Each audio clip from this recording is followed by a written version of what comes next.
Does your game look dull, dark, and washed out like this? But then you watch your favorite streamer and their game looks bright, vibrant, and colorful like this? That is because they went to their interface tab, went to color customization, and changed their color filter to filter 2, their color filter target to both, and put these sliders both all the way up. Look at the side by side. The difference is absolutely incredible. Trying to see yours or your teammates' pings in this game feels almost impossible. And the only way to fix that is under the color customization tab as well. Scroll down a bit until you find neutral, click on it, and choose any color that you feel is most visible to you. And look at that, it's much more easier to see my pings. Plating is obviously very important in Warzone 2, and doing it efficiently is just as important. If you're a controller player, go to your controller settings and scroll all the way down to the bottom where it says armor plate behavior and change this to apply all. If you're a mouse and keyboard player, go to your mouse and keyboard settings, go to gameplay, and scroll down until you find armor plate behavior and change it to apply all. Don't forget there is a search bar at the bottom left here if you are having trouble finding any of these settings. This makes it so you only have to press your armor plate button once and it'll automatically apply all of your armor plates. If you find yourself in a sticky situation where you need to cancel armor plating, all you gotta do is double tap your switch weapon button. Almost every pro uses this next setting, and I guarantee most of you are not. Go back to your interface tab again and find vertical and horizontal HUD bounds. Almost every top player will turn this all the way down or to a lower number, and what it does is it squeezes in your whole HUD. Pro players do this so everything is closer to the center of your screen and easier to see, so you're not looking all over the place trying to find important information. You can see here that I have my HUD bounds turned all the way down, and when we turn it all the way up, you can see the bounds are all the way up towards the corners, and it's just going to make it a little harder to see all that important information. We've all gotten flash before and heard that extremely annoying ringing sound. Well, you can get rid of it. Go to your audio settings, scroll all the way down to the bottom, and you're going to see a reduced tinnitus sound. Now watch as I flash myself and you won't hear that annoying ringing sound. Crosshair bobbing is enabled by default. You can see here as I'm moving around the map, my crosshair is bobbing all over the place, and it's going to make it very difficult to center properly, and centering is very important in FPS games. You will find crosshair bobbing here under interface, and once turned off, your crosshair is no longer bobbing all over the place, making a much more stable experience. And an extra tip to help you with your centering in this game would be to scroll down until you find center dot here, and you could turn this on and set center dot scale to large, and you guessed it, it adds a dot to the center of your screen, which really will help improve your centering. ADS field of view is an old topic, but it might be new for some of you console players out there. Under your view tab, right under field of view, you're going to see ADS field of view, and you want to make sure this is set to affected. This is one of the single most important settings in the game. It's going to dramatically increase your recoil control. When we put the affected and independent settings side by side, you can see that affected looks like it's a lot more zoomed out, and that's because affected is setting your same field of view to your aim down sight, and since you're more zoomed out, you're going to have a lot less visual recoil, making it much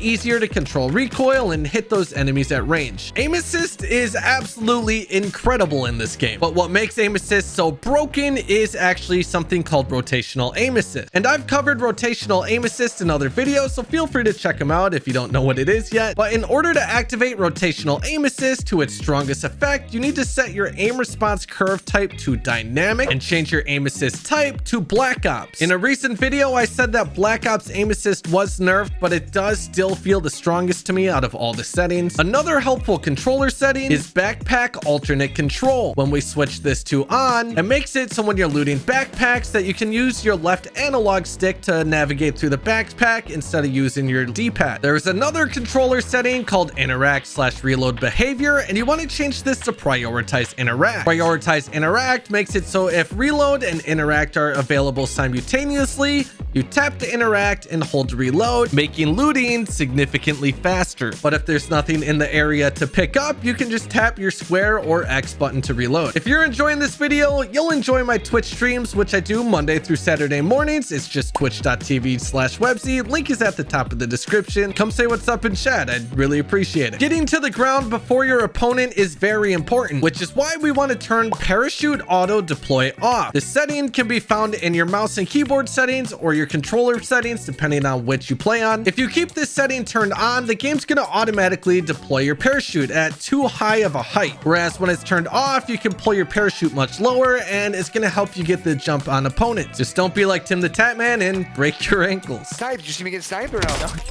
What? Tactical sprinting is very important in this game, which is why you want to find the automatic sprint option and turn on automatic tactical sprint. This is going to drastically improve your movement and it's going to save you a lot of money on controllers because you're not mashing that left stick all the time to sprint and ending up with stick drift after a week of playing Warzone. Last but not least, we got hit marker sound effect, and I absolutely love this setting. Changing this to classic will make your hit marker sound exactly like they did in the old school Modern Warfare 2. Obviously, this one won't really improve your game, but it's just kind of cool.